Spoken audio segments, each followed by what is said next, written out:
Hello guys, welcome to our YouTube channel maths Masti for you. प्यारे बच्चों, maths Masti for you YouTube channel पर आपका स्वागत है। पिछले वीडियो में आप लोगों ने क्लास 11th के मैथ का चैप्टर फर्स्ट, जिसका नाम है समुच्चय यानी सेट्स की 3 क्वेश्चन देखे थे और अगली कड़ी में आज हम आप लोगों के लिए लेकर आए क्वेश्चन नंबर 4, 5 एंड 6। तो जो लोग इस YouTube चैनल पर नए हैं, जिन्होंने अभी तक हमारे चैनल को सब्सक्राइब नहीं किया है, वो चैनल को सब्सक्राइब कर लें, घंटी का बटन दबाकर सभी नोटिफिकेशन ऑन करें, जिससे अगली वीडियो हमारी आसानी से आप तक पहुंच सके। तो चलिए शुरू करते हैं आज का topic, chapter number first, question 4, 5 and 6। Question 4। तो क्वेश्चन 4 में जो आपकी स्क्रीन पर लगा है, इसमें लिखा है निम्नलिखित समुच्चयों को समुच्चय निर्माण रूप में व्यक्त कीजिए। यानी समुच्चय का निर्माण किस प्रकार हुआ है। तो क्वेश्चन नंबर 4 का फर्स्ट, जिसमें लिखा है समुच्चय में 3, 6, 9 और 12। तो आप लोग देख रहे हैं कि इसको जब ध्यान से देखेंगे तो लिखा है 3, 6, 9, 12। तो देखने पे हमें पता चलता है कि ये 3 के गुणज हैं, अर्थात 3 का पाड़ा हमारा लिखा गया है इसमें, जो 4 बार लिखा है। तो इसको कैसे लिखेंगे समुच्चय निर्माण विधि में, यहाँ लिखेंगे। मान लिया हमने कि a बराबर x such that x is equal to 3n, यानी ये 3 का गुणज, जहां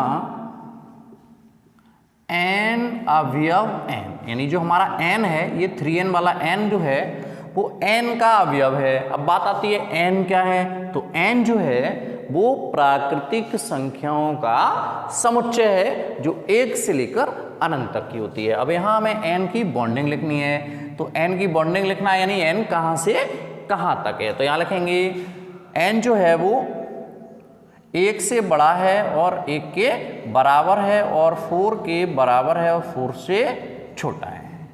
तो ये हमारा आंसर हो गया समुच्चय निर्माण में x such that x is equal to 3n, जहाँ n अवयव n जो है हमारा 1 से बड़ा है और बराबर है तथा 4 से छोटा है और बराबर है, यानी लेस देन और इज इक्वल टू। अब बात आती है सेकंड नंबर की।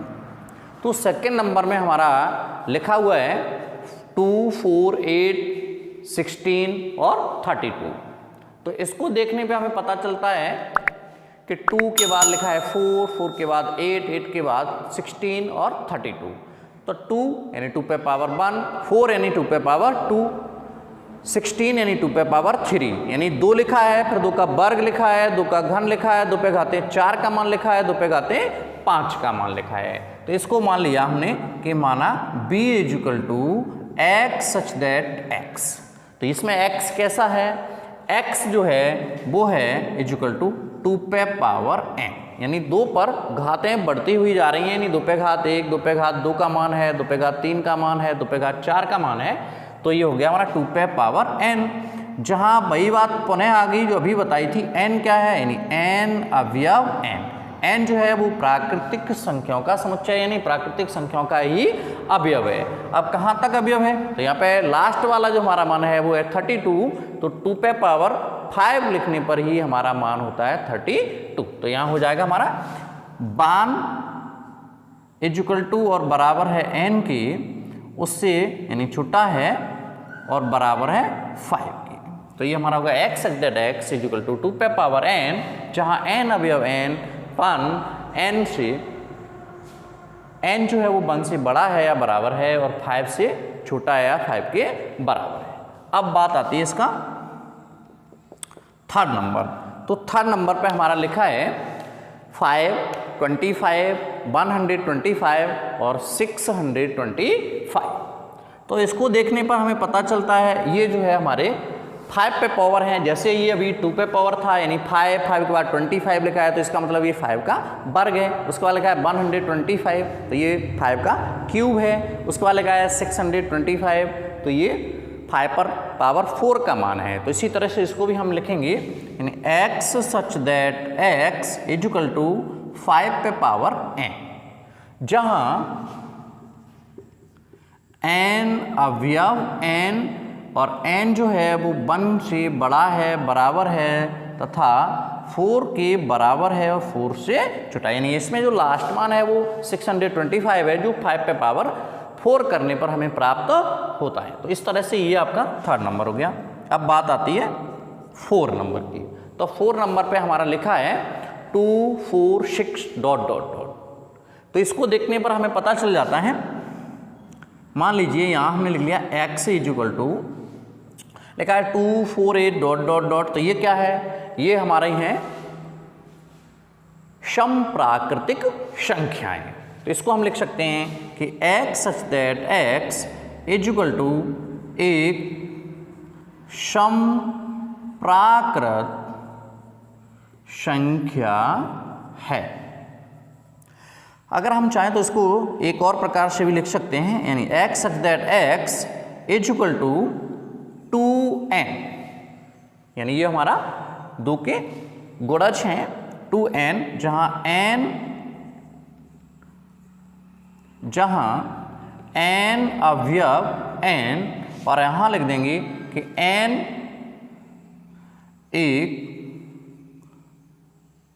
अवयव n, बस यहीं पे इसको खत्म कर देंगे। अब बात आती है नेक्स्ट 5 नंबर की। तो 5 नंबर में हमारा लिखा है 1 4 9 ... 100। तो ये 1 यानी 1 का स्क्वायर है, 4 ये 2 का स्क्वायर है, 9 ये 3 का स्क्वायर है ...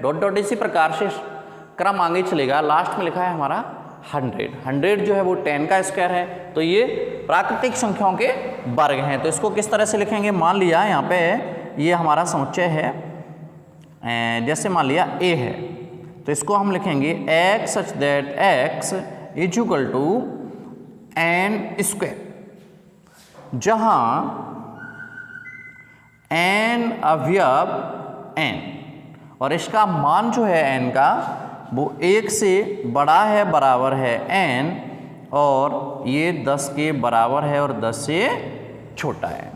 तो इस तरह से ये क्वेश्चन नंबर 4 की समुच्चय निर्माण रूप हो गए, यानी इस निर्माण से ही हम समुच्चय का रोस्टर रूप में लिखते हैं। अब बात आती है क्वेश्चन नंबर 5। तो इसको मिटालते हैं और क्वेश्चन नंबर 5 आप लोग देखेंगे।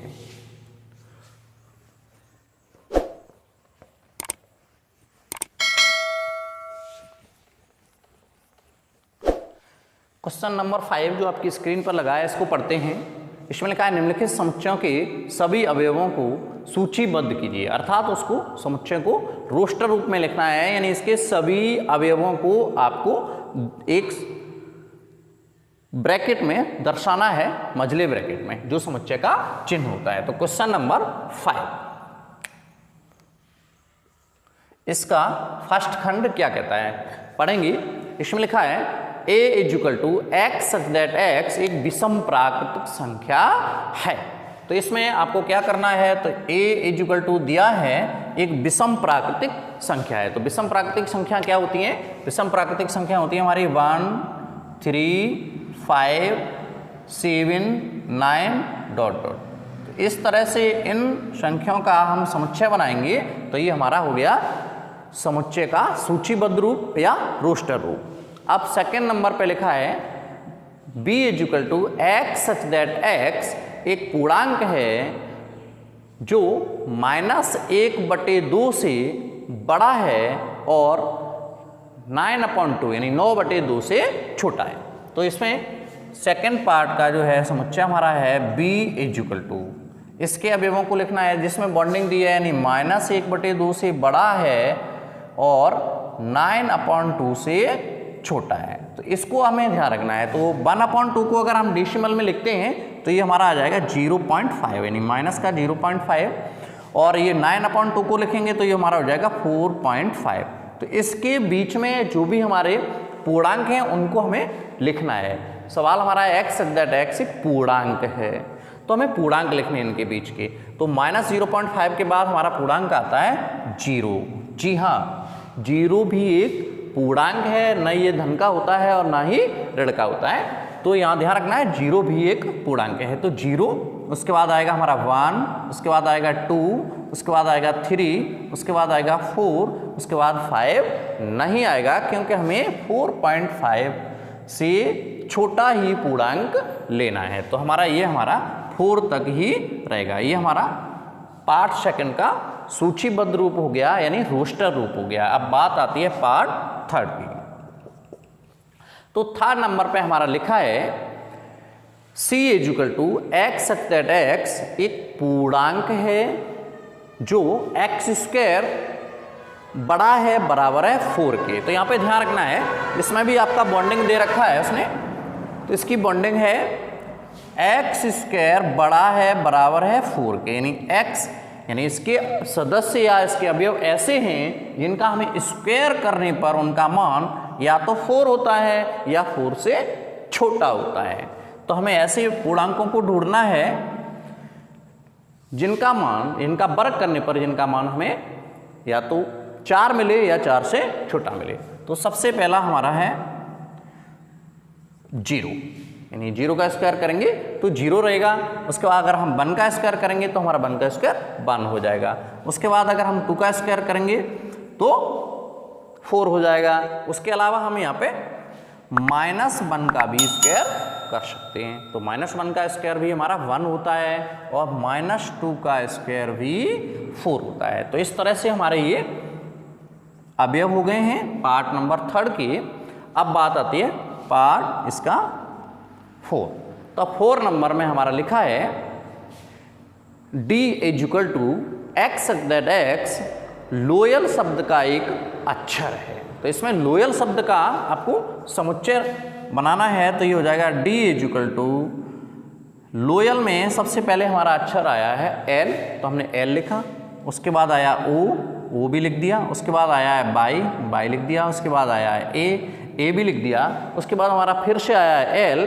तो जब हमने आपको रोस्टर रूप को विस्तार रूप में बताया था बेसिक पार्ट नंबर 1 में, उसमें हमने आपको बताया था रोस्टर रूप में या सूचीबद्ध रूप में लिखते हुए जब भी हम लिखेंगे तो किसी भी अवयव को दोबारा नहीं लिखा जाता है। अतः हम L को दोबारा नहीं लिखेंगे और इस यहाँ पर हम ब्रैकेट को कर देंगे बंद। तो ये हमारा शब्द लोयल का रोस्टर रूप या सूचीबद्ध रूप हो गया है। अब नेक्स्ट बात आती है पार्ट नंबर 5।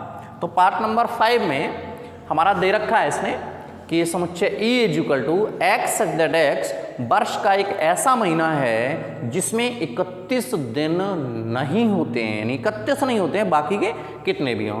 तो यहाँ पे हम लिखेंगे E इक्वल टू एक्स। तो यहाँ पे ऐसे महीनों के नाम लिखने हैं जिनमें 31 दिन नहीं होते। तो सबसे पहला महीना है हमारा जनवरी में 31 दिन होते हैं, तो हम इसको छोड़ देंगे। तो सबसे पहले उसके बाद आता है हमारा फरवरी। तो फरवरी में 28 से 29 दिन होते हैं। फरवरी के बाद मार्च में 31 दिन होते हैं। मार्च के बाद हम लिख देंगे यहाँ अप्रैल। मई में भी 31 दिन होते हैं। उसके बाद लिख देंगे हम जून, और जून के बाद हमारे जुलाई और अगस्त दोनों में 31 दिन होते हैं, तो जुलाई अगस्त को छोड़ देंगे। उसके बाद हम लिखेंगे सितंबर, और अक्टूबर में 31 दिन होते हैं, तो हम लिख देंगे उसके बाद नवंबर, और इनको कर देंगे बंद। तो ये हमारे ऐसे महीनों का समुच्चय बन गया है जिसमें 31 दिन नहीं होते हैं। अब नेक्स्ट बात आती है इसका पार्ट नंबर 6। तो पार्ट नंबर 6 में लिखा है कि F बराबर एक्स दैट एक्स अंग्रेजी वर्णमाला का एक व्यंजन है जो K से पहले आता है, यानी अंग्रेजी वर्णमाला है उसमें स्वर भी होते हैं और व्यंजन भी होते हैं। तो यहाँ पे बात सिर्फ व्यंजन की है। तो इस समुच्चय के रोस्टर रूप में या सूचीबद्ध रूप में हम ऐसे व्यंजन को लिखेंगे जो K से पहले आते हैं। तो सबसे पहले हम यहाँ लिखेंगे F इक्वल टू, तो सबसे पहले हमारा जो अंग्रेजी वर्णमाला का अक्षर है वो है हमारा A। अब A हमारा स्वर है तो A को हम छोड़ देंगे, A को नहीं लिखेंगे। फिर हम लिखेंगे B, C, D, उसके बाद नंबर आया हमारा E। तो E स्वर है, व्यंजन हमें सिर्फ लिखना है यहाँ पे व्यंजन, तो E छोड़ देंगे। E के बाद F, फिर G, H, I छोड़ देंगे, H के बाद I, और उसके बाद J, और K से पहले आने वाले, तो J तक ही के जो अक्षर हैं वो K से पहले आते हैं, K को नहीं लिखेंगे और हम यहाँ कर देंगे, हमारा ब्रैकेट बंद हो जाएगा। तो इस प्रकार क्वेश्चन नंबर 5 के ये आपने 5 पार्ट देखे हैं। अब हम इनको हटा देते हैं और क्वेश्चन नंबर 6 आप लोगों के लिए स्क्रीन पर लगेगा।